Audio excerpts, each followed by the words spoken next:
Hello guys, स्वागत है आपके अपने यूट्यूब चैनल A2 एजुकेशन में।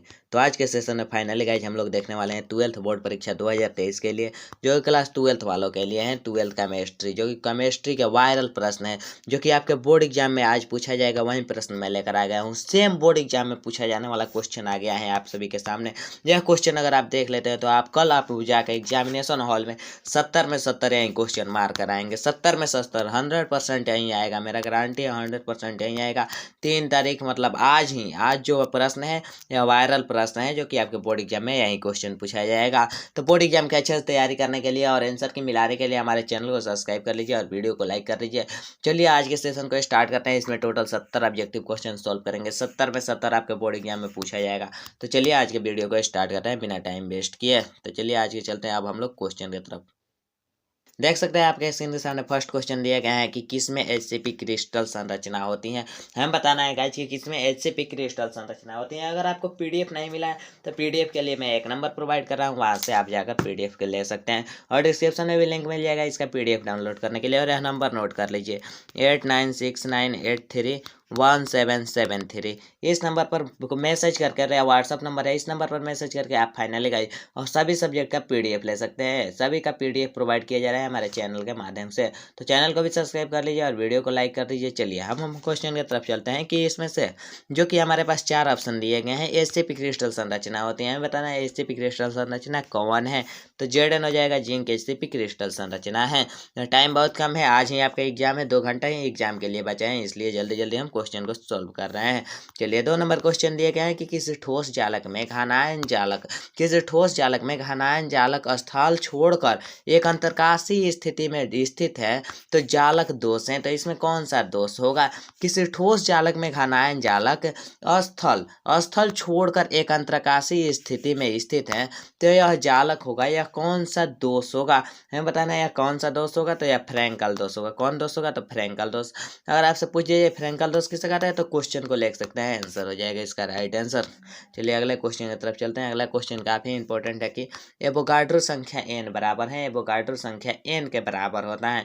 तो हमें बताना है एवोगाड्रो संख्या n के बराबर कौन है। 4 विकल्प आपके सामने है। तो एवोगाड्रो संख्या n के बराबर जो होता है वह 6.023 गुने 10 के पावर -23 6.023 गुने 10 के पावर -23 होता है, जो कि ऑप्शन नंबर सी इसका राइट आंसर होगा। चलिए अगले क्वेश्चन की तरफ चलते हैं। अगला क्वेश्चन काफी इंपॉर्टेंट है कि सामान्य ताप एवं दाब पर किसी गैस के 1 मोल का आयतन है। सामान्य ताप एवं दाब पर किसी गैस की 1 मोल का आयतन क्या होता है। तो किसी सामान्य ताप एवं दाब पर जब गैस की 1 मोल का आयतन निकाला जाता है तो 1 मोल का आयतन डिटेल में एक्सप्लेन करेंगे तो टाइम ज़्यादा लग जाएगा। सिर्फ आंसर याद कर लीजिए और क्वेश्चन देख लीजिए। यही क्वेश्चन आपके बोर्ड एग्जाम में यही क्वेश्चन पूछा जाएगा। यही 70 में 70 यही क्वेश्चन रहेगा। तो चैनल को सब्सक्राइब कर लीजिए, इतना मैं सपोर्ट कर रहा हूँ तो चैनल को सब्सक्राइब कर लीजिए। हम बताना है सामान्य ताप एवं दाब पर किसी गैस के लिए 1 मोल का आयतन होता है। तो 1 मोल का जो आयतन होता है 22.4 लीटर क्या होता है, तो 22.4 लीटर होता है। चलिए अगले क्वेश्चन की तरफ चलते हैं। अगला क्वेश्चन काफी भी क्वेश्चन है कि फैराडे के विद्युत अपघटन नियम जो है वह निम्न में से किससे संबंधित है। फैराडे के विद्युत अपघटन का नियम किससे संबंधित है हमें बताना है। तो इलेक्ट्रोलाइट एवं समतुल्य भार से किससे संबंधित है, इलेक्ट्रोलाइट एवं समतुल्य भार से संबंधित है। चलिए अगले क्वेश्चन की तरफ चलते हैं। अगला क्वेश्चन दिया गया है कि निम्नलिखित में कौन ऑक्साइड धातु की तरह विद्युतीय गुण दर्शाता है। इनमें से कौन सा ऑक्साइड है जो कि धातु की तरह, धातु के जैसा विद्युतीय गुण दर्शाता है, हमें बताना है। तो धातु के तरह जो विद्युतीय गुण दर्शाता है वह है CrO2 हो जाएगा। CrO2 इसका राइट आंसर होगा। ऑप्शन नंबर डी होगा इसका राइट आंसर। चलिए अगला क्वेश्चन दिया गया है कि उत्प्रेरक एक वस्तु है जो क्या करता है, हमें बताना है। तो उत्प्रेरक एक ऐसा वस्तु है जो कि साम्य अवस्था प्राप्त करने के समय को कम कर देता है। उत्प्रेरक क्या है, या साम्य अवस्था प्राप्त करने के समय को कम कर देता है। उत्प्रेरक एक ऐसा वस्तु है डॉट डॉट में जो साम्य अवस्था प्राप्त करने के समय को कम कर देता है। चलिए अगले क्वेश्चन की तरफ चलते हैं। अगला क्वेश्चन दिया गया है कि प्रथम कोटि की अभिक्रिया के लिए टीन का मान होता है। प्रथम कोटि की अभिक्रिया के लिए हमें टीन का मान बताना है क्या होता है। तो प्रथम कोटि की अभिक्रिया के लिए टीन का मान जो होता है 0.693 प्रति के होता है। यह काफ़ी इंपॉर्टेंट क्वेश्चन है, 0.693 के होता है। यही क्वेश्चन आपके बोर्ड एग्जाम में पूछा जाएगा, 70 में 70 यही क्वेश्चन रहेगा। तो वीडियो में बन रही है तो एंड तक, अगर आप वीडियो को एंड तक देख सकते हैं तो 70 में 70 आप बना सकते हैं। जिसमें से 35 से बनाना है तो 35 बहुत ही ईजिली सोल्व कर सकते हैं। तो 35 क्वेश्चन तक बिल्कुल बने रहिए हमारे साथ। 35 क्वेश्चन लाइन से भी बना देते हैं, 35 छोड़ देते हैं, तो आपको 35 में 35 नंबर मिलेगा। चलिए अगले क्वेश्चन की तरफ चलते हैं। अगला क्वेश्चन देख सकते हैं आपके स्क्रीन के सामने दिए गए हैं कि स्वर्ण संख्या सबसे कम होती है। स्वर्ण संख्या सबसे कम होती है हमें बताना है। तो स्वर्ण संख्या जो सबसे कम होती है वह गोंद में होती है। किसमें? गोंद में स्वर्ण संख्या सबसे कम होती है। फाइनली गाइस चलिए हम अगले क्वेश्चन की तरफ चलते हैं। अगला क्वेश्चन देख सकते हैं, दिया गया है कि कुहरा निम्न में से किस प्रकार के कोलाइड सिस्टम का उदाहरण है। जो कि कुहारा है, कुहासा जो होता है, यह निम्न में से किस प्रकार के कोलाइड सिस्टम का उदाहरण है। किस कोलाइड सिस्टम का उदाहरण है कुहरा। तो हमें बताना है कुहरा किस प्रकार के कोलाइड सिस्टम का उदाहरण है। तो यह जो उदाहरण होता है वह किस कोलाइड सिस्टम का उदाहरण है हमें बताना है। तो यह जिस कोलाइड सिस्टम का उदाहरण होता है द्रव का गैस के विलयन, द्रव का गैस में विलयन का उदाहरण होता है। द्रव में गैस के विलयन का उदाहरण होता है। चलिए अगले क्वेश्चन की तरफ चलते हैं। अगला क्वेश्चन दिए गए हैं कि निम्न में से कौन सी धातु प्रचुर मात्रा में भूपर्पटी में पाई जाती हैं। जो कि प्रचुर मात्रा में भूपर्पटी में कौन सी धातु पाई जाती हैं। 4 विकल्प आपके सामने है। तो भूपर्पटी में प्रचुर मात्रा में पाई जाने वाली धातु कौन सा है हमें बताना है। तो इसका राइट आंसर एल हो जाएगा, ऑप्शन नंबर सी इसका राइट आंसर हो जाएगा। चलिए अगले क्वेश्चन की तरफ चलते हैं। काफी टाइम कम है, सिर्फ अब 1 घंटा ही बचा हुआ है आपके एग्जाम के लिए। तो जल्दी जल्दी सभी क्वेश्चन को देख लीजिएगा। कॉपर पाइराइड का सूत्र है। कॉपर पाइराइड का सूत्र क्या होता है हमें बताना है। तो कॉपर पाइराइड का सूत्र तो आपके बोर्ड फिक्स है कि 2 नंबर का सूत्र आपके बोर्ड एग्जाम में, 3 नंबर का सूत्र आपके बोर्ड एग्जाम में पूछा जाएगा। तो कॉपर पाइराइड का सूत्र बताना है। तो कॉपर पाइराइड का जो सूत्र होता है तो CuFeS2 होता है। क्या होता है? तो CuFeS2 होता है कॉपर पाइराइड का सूत्र। चलिए अगले क्वेश्चन की तरफ चलते हैं। अगला क्वेश्चन जो कि दिया गया है कि निम्न में से कौन सा एक उभयधर्मी ऑक्साइड है। उभयधर्मी ऑक्साइड हमें बताना है कौन सा उभयधर्मी ऑक्साइड है। तो जो उभयधर्मी ऑक्साइड होता है वह हो जाएगा B2O2। B2O2 जो है यह एक उभयधर्मी ऑक्साइड है। चलिएगा अगले क्वेश्चन की तरफ चलते हैं। 14 नंबर क्वेश्चन आपके स्क्रीन के सामने दिए गए हैं, जो कि सोडियम ऑक्साइड Na2O दिए गए हैं। सोडियम ऑक्साइड जो होता है वह Na2O होता है। मैं सोडियम को कोऑर्डिनेशन संख्या बतानी है। कोऑर्डिनेशन संख्या या हर साल पूछा जाता है, इस साल भी पूछ दिया गया है कि कोऑर्डिनेशन संख्या क्या होती है। तो जो कोऑर्डिनेशन संख्या होती है सोडियम ऑक्साइड में, सोडियम की कोऑर्डिनेशन संख्या जो होती है वह 4 होती है। क्या होती है? तो 4 होती है सोडियम ऑक्साइड में सोडियम की कोऑर्डिनेशन संख्या। चलिए अगला क्वेश्चन दिए गए हैं कि प्रथम जो कि कौन प्रथम संक्रमण श्रेणी से संबंधित नहीं है। प्रथम संक्रमण श्रेणी से कौन संबंधित नहीं है हमें बताना है नहीं, कौन नहीं है हमें बताना है। बोलते बोलते घर भी बाज गया है कि कौन संक्रमण, इनमें से कौन प्रथम श्रेणी के से संबंधित नहीं है हमें बताना है। तो जो प्रथम संबंधित श्रेणी से संबंधित नहीं है वह हो जाएगा आपके सामने, देख सकते हैं डाटा भी खत्म हो गया इस टाइम। अभी भी वीडियो अपलोड करना है, फिर भी रिचार्ज करना पड़ेगा। तो कौन प्रथम संक्रमण श्रेणी से संबंधित नहीं है। तो जो नहीं है वह एफ ही हो जाएगा, नहीं है। चलिए अगले क्वेश्चन की तरफ चलते हैं। अगला क्वेश्चन देख सकते हैं आपके स्क्रीन से सामने दिया गया है कि संक्रमण धातु का मुख्य लक्षण है कि संक्रमण धातुओं का मुख्य लक्षण है कि हमें बताना है। तो संक्रमण धातुओं का मुख्य लक्षण है कि जो है ये परिवर्तनशील ऑक्साइड है। ये परिवर्तनशील जो ऑक्सीकरण होता है अवस्था दर्शाता है, या क्या कहते हैं, ये परिवर्तनशील ऑक्सीकरण अवस्था को दर्शाते हैं। चलिए अगला क्वेश्चन देख सकते हैं। अगला क्वेश्चन दिए गए हैं कि कौन अधिकतम अयुग्मित इलेक्ट्रॉन वाला होता है। इनमें से कौन अधिकतम अयुग्मित इलेक्ट्रॉन वाला होता है। 4 विकल्प आपके सामने है। जो सबसे अयुग्मित इलेक्ट्रॉन वाला होता है, सबसे अधिक अयुग्मित इलेक्ट्रॉन वाला होता है वह होता है Fe2+। क्या होता है? तो Fe2+ होता है, Fe2+ होता है। चलिए अगले क्वेश्चन की तरफ चलते हैं। अगला क्वेश्चन दिया गया है कि निकेल का जो सूत्र होता है NiCO4 होता है। NiCO4 में ऑक्सीकरण अवस्था होती है। NiCO4 में हमें ऑक्सीकरण अवस्था बतानी है। तो NiCO4 में जो ऑक्सीकरण अवस्था होती है वह 4 होती हैं। आपको पहले ही बता दिया ऑक्सीकरण अवस्था से क्वेश्चन आएगा ही आएगा, देख सकते हैं बोर्ड एग्जाम में पूछा भी गया है। चलिए अगला क्वेश्चन जो कि दिए गए हैं कि ग्रीगनॉर्ड प्रतिक्रिया बनाने के लिए ईथर में Mg डालकर किसके साथ प्रतिक्रिया कराते हैं। जब हम ग्रीगनॉर्ड प्रक्रिया बनाने के लिए देख सकते हैं, ग्रीगनॉर्ड प्रक्रिया बनाने के लिए ईथर में मैग्नीशियम को डालकर किसके साथ प्रतिक्रिया करते हैं। ईथर में हम मैग्नीशियम के डालकर C2H5Cl के साथ प्रतिक्रिया करते हैं। चलिए अगले क्वेश्चन की तरफ चलते हैं। यह तो सूत्र फिक्स है कि एल्केन एल्कीन एल्काइन से फिक्स है कि आपके बोर्ड एग्जाम में 1 नंबर का पूछा ही जाएगा। तो हमें एल्केन एल्कीन एल्काइन पहले आपको अच्छे से समझा देता हूँ। एल्केन ये हो जाएगा एल्केन, और ये एल्कीन दिया है, और एल्काइन में बता देता हूँ एल्काइन यह हो जाएगा एल्काइन। चलिए यह एल्केन है और यह एल्काइन है और एल्कीन दिया गया है।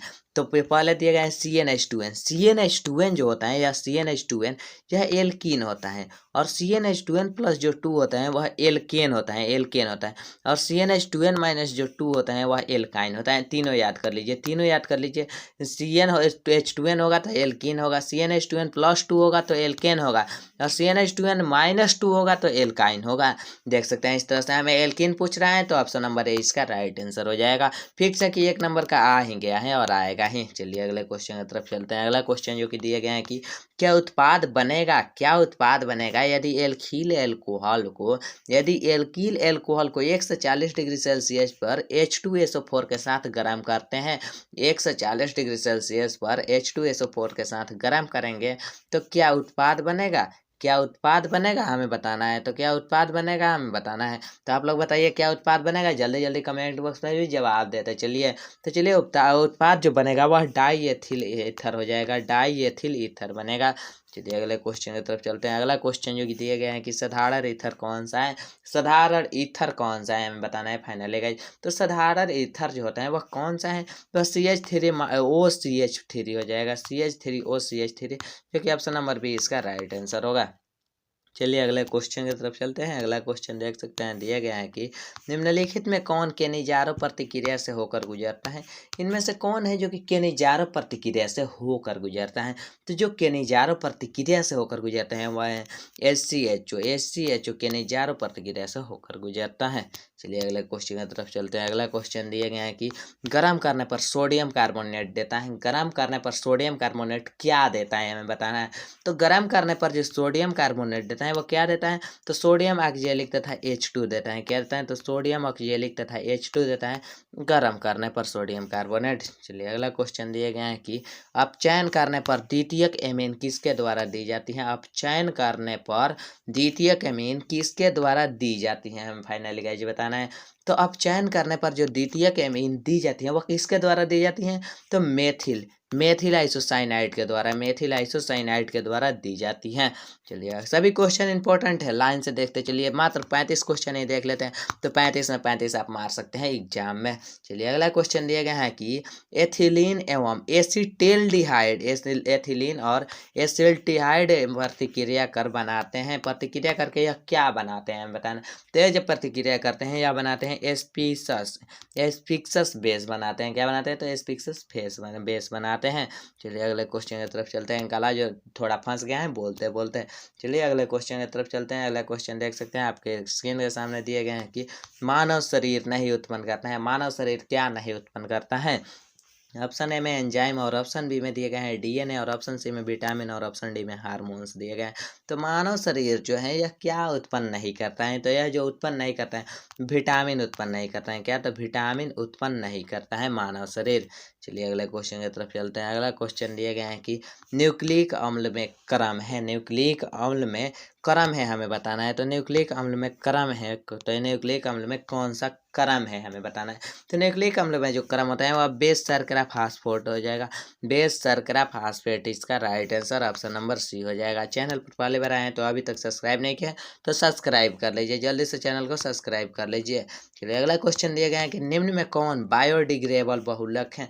इनमें से कौन जो है वह बायोडिग्रेडेबल बहुलक हैं।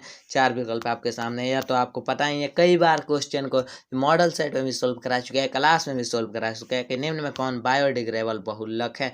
तो सेल्यूलोज इसका राइट आंसर हो जाएगा, सेल्यूलोज बायोडिग्रेडेबल बहुलक है। चलिए अगला क्वेश्चन दिए गए हैं कि नाइलॉन 66 का निर्माण किसके संघनन से होता है। नाइलॉन 66 जो है इसका निर्माण किसके संघनन से होता है, तो इसका निर्माण किसके संघनन से होता है। तो इसका निर्माण एडीपिक अम्ल एवं हेक्सामेथिन हाइड्राइड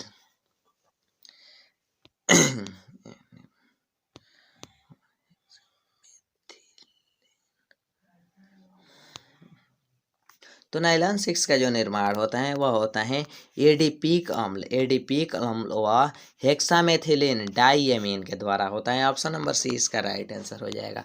चलिए अगला क्वेश्चन की तरफ चलते हैं। अगला क्वेश्चन जो कि दिए गए हैं कि केप्रोलेक्टम के प्रयोग द्वारा बनने वाला संश्लेषित बहुलक कहलाता है। बनने वाला संश्लेषित बहुलक क्या कहलाता है? केप्रोलेक्टम के प्रयोग से बनने वाला संश्लेषित बहुलक क्या कहलाता है? तो वह क्या कहलाता है? तो नाइलॉन 6 कहलाता है। क्या?